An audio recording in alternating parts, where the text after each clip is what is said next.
with a mechanical pipette, you can only pipette, the electronic one also offers, for example, a dispensing option, which is especially helpful when filling plates.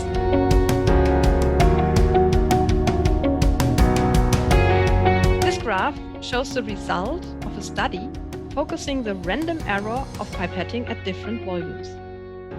As shown by the blue bars, pipetting with mechanic pipettes had a higher random error as pipetting with electronic pipettes, which is displayed by the green bars.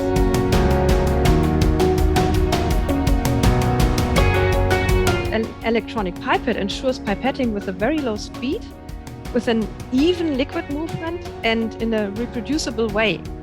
And these are factors that are beneficial for lowering the risk of shearing and making the experiment itself reproducible.